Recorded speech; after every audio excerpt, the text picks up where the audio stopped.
NBC12 News at 11 starts now. Crews working overtime tonight to try and get everyone's lights and air conditioning back on after last night's storms knocked out power for more than 100,000 customers in Central Virginia. The triple threat, wind, rain, and lightning, left trees and power lines strewn across roads all over the Richmond area. Tonight, reps from Dominion Energy are asking everyone still without power to just please be patient. Hospitals, public safety, those are the first ones that we need to get addressed. Follow, schools, major infrastructure, and then we're working essentially from largest to smallest. Dominion Energy calling in extra crews from around the state as they work to get everyone's power back on. This is a look at the current outages, now fewer than 4,000 in our area. That's down again from more than 100,000 last night. And we've been dealing with a few storms tonight, but that intense heat we felt at the start of the week, well, it's beginning to fade. That is good news. Meteorologist Megan Wise joins us tonight as we look ahead at our forecast for the weekend. We are going to be tracking some scattered showers and thunderstorms for both tomorrow and also Sunday, but it's not going to be a wash either of those days. Just keep in mind, though, if you do have some outdoor plans, make sure that you do have a plan B to get indoors in case we do have one of those showers or thunderstorms developing where you are.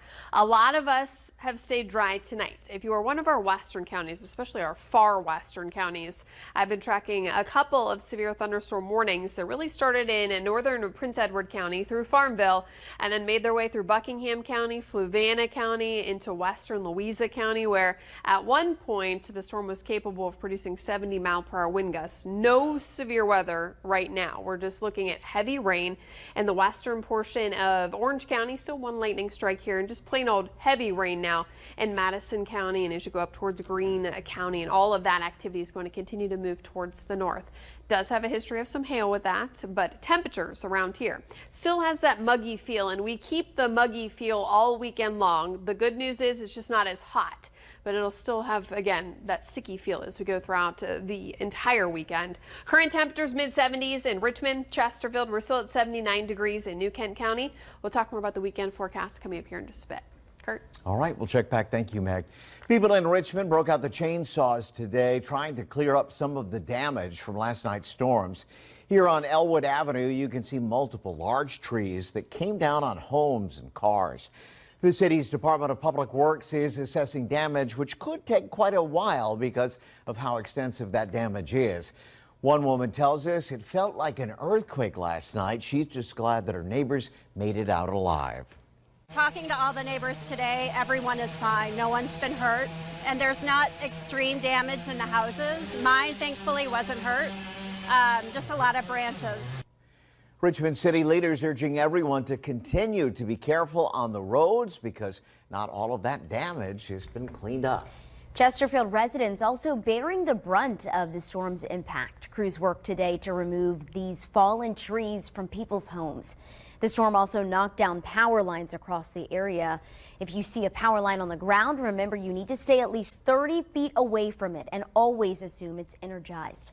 And with more rain on the way this weekend, a great time to download the NBC12 weather app. You'll get up-to-the-minute weather alerts sent straight from our First Alert team to your phone. Just search NBC12 on the App Store or Google Play. And tonight we're still continuing to follow the development of Hurricane Lee in the Atlantic. Meteorologist Megan Wise is coming back with us again to tell us more about what's becoming a monster storm. I just got the latest advisory, Kurt, just hit the top of the hour, and it has weakened significantly over the past several hours. Still a major hurricane.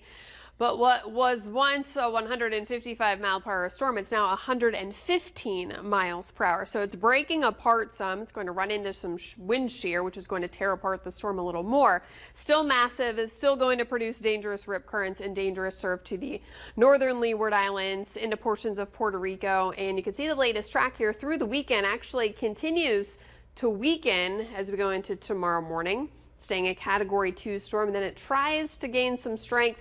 Really slow, though, movement as we go through the weekend. But as we get into next week, Still, here's a look at the latest here. We get that turn to the north as we go into the middle part of next week. So we're looking at a dangerous rip current and also dangerous surf threat for the eastern seaboard. We'll certainly keep an eye on Lee as we go through the weekend and into next week, and we'll keep you updated on that as well.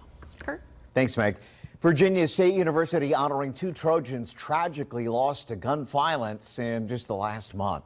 The school posting this memorial today for Matthew Gibbs and Andriana West. The university's president also releasing a statement tonight saying in part that while the deaths may not have happened on VSU's campus, the entire community is still saddened and angered by the senseless violence. The university says a crisis team is available to help students process this terrible loss. Ahead of UVA's first home football game, the school is taking time to remember the victims of last November's deadly shooting. The university held a ceremony today in honor of the 3 football players shot and killed on school grounds. John Hood in Charlottesville this evening with more on how these young men are being remembered. Well, nearly 10 months since the tragedy here on the grounds at UVA, the loss of those 3 student athletes' lives is still raw and incomprehensible for many. The ceremony was meant to honor those lives and everyone impacted on that day back in November. Hundreds gathered under a tent Friday afternoon to pay respect to UVA football players Devin Chandler, Lavelle Davis Jr., and Deshaun Perry, who were shot and killed by another student last November.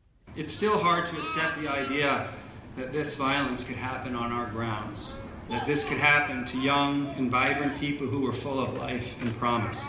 The players had just arrived back on the grounds in a bus returning from a field trip in Washington, D.C. 2 other students, Mike Hollins and Marley Morgan, were also hurt that night. Ahead of Saturday's big home game, a tree was planted on the UVA Arts grounds, and along with it, a memorial plaque to remember those students and the joy they brought to this world. It's my hope that this tree planted with care, with love, and with one another will help us to heal, that it will help us not to move on, as these students will never be forgotten, but to move forward, as Coach Elliott has wisely said. Devin, Lavelle, and Deshaun's families were at the ceremony to help plant the tree, along with the football team who are still dealing with this tragic loss. The University of Virginia family will forever remember these young men, their illustrious accomplishments, and the legacy they have left behind for the community that held them in such high esteem. 1-15-41. UVA will continue to honor those 3 students at its first home game on Saturday at noon against JMU. The university president expects that game to be emotional and possibly the whole season. In Charlottesville, John Hood, NBC12 News. And the Cavaliers' opponents tomorrow will wear decals on their helmets to remember the 3 UVA players lost. James Madison's athletic director tells us it will be a difficult day for everybody involved, but adds it's only fitting that a fellow Virginia school will be there for a game like this one. I'm glad it's us. I'm glad it's an in-state school that we're able to support through this. We've got buttons that we're going to hand out and give to our fans and our donors and show us support. Bourne says while the Dukes obviously want to win the game, they'll also be looking to support the UVA community this weekend. New details tonight in the criminal cases against 2 towing companies. The most recent bust at On Demand Towing in South Richmond this week. According to investigators from the DMV, a stolen car was what tipped them off. Now the company's owner, Andre Crawley, is facing a total of 10 charges. And he's the ex-husband of Sherelle Crawley, who's charged with 16 counts related to her business, No Limit Towing. Investigators say the probe led them from her to her ex-husband. Tonight, Richmond police want to hear from anyone who thinks they were illegally towed. So you can call the detective on that case at 804-646-1144. The clock is ticking to rescue an American explorer trapped deep inside a cave in Turkey. We have the latest on the effort to save this man whose health is getting worse by the minute. And should there be a maximum age limit for elected officials? Some recent awkward moments have reignited the debate over whether someone can be too old to serve. A first alert off the radar tonight, mainly dry conditions, but as we go into both tomorrow and Sunday, we'll be tracking more scattered showers and thunderstorms. I'll see you the latest hour by hour coming up. Get ready. 12 on your side expands with more news at 3 and 7. At 3, get a first look at major stories in real time as they happen. At 7, we dig deeper into stories in your neighborhood and how they impact you. I'll give you first alert weather conditions where you live so you're prepared for whatever's outside your door. From First Look at 3 To On Your Side tonight at 7. Watch 12 News on any screen with more news than any station in Central Virginia. Funerals delayed at Arlington National Cemetery today because of a bomb threat. The historic burial ground closed to the public after getting a call a little before 8 in the morning. The cemetery ended up closing for the day, delaying more than 24 funerals. Investigators say they didn't find anything suspicious. Cemetery officials will work with families to accommodate them as best they can. Authorities in D.C. still searching for a murder suspect who escaped police custody. This surveillance video released today shows Christopher Haynes jumping a fence in what appears to be someone's backyard. Haynes got away from police at George Washington University Hospital on Wednesday. Police say he may be in Virginia as he has ties to Stafford, Fauquier, and Prince William counties. An American explorer still trapped in one of the deepest caves in Turkey, where he was working when he fell ill last week. More than 180 rescuers are on site, hoping to start a mission tomorrow to get him safely to the surface. But as Emily Schmidt reports, there's a lot of difficult ground to cover before that can happen. There are so many mysteries in Turkey's third deepest cave. Unknowns in the darkness beyond the power of a headlamp. Questions American explorer Mark Dickey hoped to answer until he got sick so far under the Earth's surface. We showed that Mark is okay. Mark, are you okay? I'm doing well. But doing well is all relative when you're in the ground nearly as deep as the Empire State Building sitting on top of the world's tallest skyscraper. So deep that when Dickey was felled by what's thought to be gastrointestinal bleeding, it took more than half a day for someone to go for help. Then time needed to return. I do know that the quick response of the Turkish government to get the medical supplies that I needed, in my opinion, saved my life. It's now an international effort. 6 countries involved with teams, 30 people in the cave on Friday. They're working to get Dickey's medical condition stable so they can begin a rescue operation Saturday. It could take 4 days, even if Dickey is able to help. Also, as there are many vertical pitches within the cave, rope after rope after rope. And if he gets tired, then he will have to be hauled up those sections of rope. Up through the cold, the wet, the dark. Yet Mark Dickey is focused on those with the lights. We take care of our own, and it's really special. Be taken care of. I'm Emily Schmidt, reporting. The White House announcing a new addition to the National Crisis Hotline. For the first time, it's offering American Sign Language services. So now people who are deaf or hard of hearing can video chat with an interpreter. The National 988 service launched last year and provides free confidential help. The White House says it's part of the larger goal of making mental health services accessible to everyone. We're trying to make these services more accessible so that they will have individuals trained in ASL who can work with them in their time of crisis, but also refer them to the services that are likely going to include providers who are equipped to also meet their special and unique needs. In addition to ASL services, 988 also offering line extensions for Spanish speakers, veterans, and LGBTQ people. And NBC12 partnering with WWBT Behavioral Health to help you manage your mental health. You can reach out to them at 804-373-7160 or WORVA.com to find resources and help. Some recent awkward moments involving older lawmakers have reignited the debate around age limits for politicians. A new bill proposed in Congress would set an upper age limit for some elected officials. Josh Roltenberg from our Washington News Bureau asks the question, if there's a minimum age to serve, should there be a maximum age too? I know I'm 198 years old. The crowd laughed in June when 80-year-old Joe Biden, the oldest serving president in American history, joked about his age. But recent instances with older lawmakers have Americans concerned. like 81-year-old Senate Minority Leader Mitch McConnell freezing during news conferences. And a string of that's it. And then there's 90-year-old Senator Dianne Feinstein, who had to be told how to vote in a committee meeting in July. Yeah, just say aye.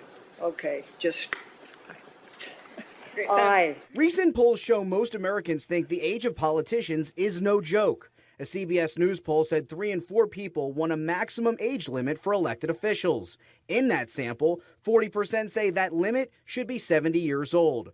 Also, a Pew Research Center survey revealed about half of Americans believe the ideal age of a president is someone in their 50s. It's an understandable impulse when you see somebody, struggle to communicate and struggle to do the job because perhaps of their age. Georgetown University's Dr. Hans Noel emphasizes only lawmakers and the president can place a formal age limit on themselves. The thing about being young is that eventually young people become not so young people and eventually become the old people who you'd be shutting out. Yet Columbia University's Dr. John Rowe says age is a poor predictor of future behavior because people don't age the same way. To pick an age is arbitrary, but the fact that we have established those age eligibility markers does not carry over to this concept of evaluating people's fitness to play these varied roles. The Constitution sets minimum ages to serve in federal office, 25 years old in the House and 30 in the Senate. A president must be 35. Now, Michigan Republican Congressman John James has proposed a bill to set an upper limit on representatives, senators, and presidents at 75. In Washington, I'm Josh Roltenberg. Accurate, reliable, breaking weather specialists. This is NBC12 First Alert Weather. Starting here with a look at our shower and storm chances as we go throughout the day tomorrow. There's just a small chance of seeing an isolated shower during the morning, but a better chance of scattered showers and thunderstorms as we make our way throughout the afternoon and into the evening tomorrow. Just be mindful if you do have some outdoor plans. You might have to run indoors if one of those showers and storms develops where you are, but not for everyone. It will be hit and miss. Tonight, many of us stay dry with the exception of our far western counties. I was tracking a few severe thunderstorm warnings that started over in Prince Edward County as it moved through Farmville, close to Hampton Sydney, into Buckingham County, Fluvanna County. Look at the line here of storm reports that have come in now due to that severe thunderstorm that continued to move to the north up into Fluvanna County and western Louisa County. We have numerous trees reported down, also a couple of hail reports. That activity has now made its way out of our area. Just a little bit of some rain left over in the far northwestern part of Orange County, but the heaviest rain now in Madison County, and that's going to continue to lift it towards the north. Temperatures still very warm tonight and muggy. 80 degrees Regency Square, 80 degrees still in Windham. We're in the upper 70s from Springfield Park, Gayton Elementary School, upper 70s down towards Ettrick and Petersburg. Matoaca's at 74 degrees. Dory Park and Brina both at 77 degrees. And we're in the mid-70s in Cold Harbor. Warm to start tomorrow, 70, mostly cloudy skies. We'll see some upper 60s across the area. And if you're a golfer and have a tee time, I do think if you have an early round tomorrow scheduled, you should be in good shape. Mostly cloudy, it'll be muggy. Temperatures, though, not as hot as what we've had this entire work week. It'll still be very warm though, 10 o'clock temperatures, upper 70s. By noon, we're in the mid 80s. I did include just an isolated shower during the morning. Most of us just look mostly cloudy during the morning tomorrow. And then as we get into the afternoon, that's when we'll start to have some activity developing. Scattered showers, thunderstorms into the early evening. Otherwise, just mostly cloudy, staying muggy. For Sunday morning, the difference is it's going to start during the morning with some scattered showers and thunderstorms. And then as we go into the afternoon, still staying unsettled with some hit and miss showers and storms, and that'll continue into it looks like Sunday evening now. So we'll keep a close eye on the end of the weekend, but another note here, temperatures not nearly as hot. Still very warm, but not what we've seen this past week. 88, still above average. Average tomorrow's in the low 80s. Again, best rain chance tomorrow will be during the afternoon and early evening. Maybe you're headed to the VSU football game. Starts at 2 in the afternoon. It'll be a very warm and muggy football game. Temperatures in the mid-80s, and we stay in the mid-80s to finish out the weekend, Sunday. Scattered showers and thunderstorms. At this point, almost a pretty good bet at any point in time Sunday. And then I do want to point out Friday of next week. We are talking about some fall-like temperatures. Beautiful days ahead. For the first time in years, Commanders fans can feel a sense of optimism as they start their season this weekend. They take on the Arizona Cardinals Sunday in the team's first game under new ownership. The Commanders will trot out second-year quarterback Sam Howell, who started just one game as a rookie but shined during the preseason. He and the rest of the team take the field in front of a sellout crowd at FedEx Field, who should have a lot to cheer about. As for the Cardinals, we still don't even know who's starting at quarterback after they release veteran Colt McCoy. Regular starter Kyler Murray, still of course recovering from an injury suffered last season. First-year coach Jonathan Gannon has not announced whether journeyman Joshua Dobbs or rookie Clayton Tune will get the nod. Either way, though, the Commanders' defense has to like their chances. That game gets underway at 1 o'clock Sunday afternoon. You can catch the first action of the Josh Harris era on Fox Richmond.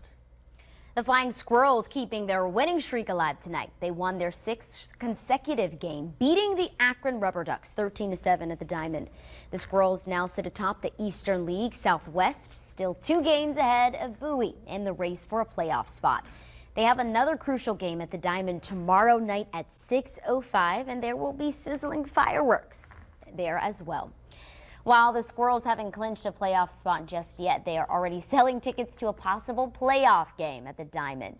If the Squirrels make the postseason, they will host Game 1 of the series against Erie. That will be at 6:35 on Tuesday, September 19th. Game 2 and Game 3, if necessary, will be in Erie. And if the Squirrels end up missing the playoffs, anyone who bought tickets can exchange them for tickets to a game next season. And the Richmond Kickers in Nebraska, where they'll take on Union Omaha tomorrow night. The team is hosting an official watch party at 3 Notch Beer on Broad Street. The match starts at 8, but as always, it's best to get there early if you'd like a good seat. The VSU football team plays their home opener tomorrow, and they'll have some new policies in place at Rogers Stadium. Fans can only bring in clear plastic bags or small clutch bags. Security will not let you bring in backpacks, large purses, or other non-see-through bags. The Trojans will take on Tusculum University. That kickoff is at 2. And a big Saturday night is back on NBC12 this week, and you can end your day by catching the Charlotte 49ers in College Park as they take on Maryland. Charlotte is a big underdog in this one. We'll see if they can pull off the upset. You can watch Big Saturday Night every week here on NBC12 or streaming on Peacock. We're back after this. Oreo is bringing back a fan favorite flavor. The red velvet Oreo returns to shelves next week for a limited time. The cookies have a layer of cream cheese cream sandwiched between 2 red velvet flavored cookies. Yeah, I'm gonna pass. How about you? I don't know.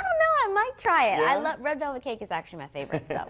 Well, that will do it for us at 11. Stay tuned. The Tonight Show coming up next. Hope you have a great weekend, and we will be back here next week for the news at 11 on Monday. Have a good night. See ya.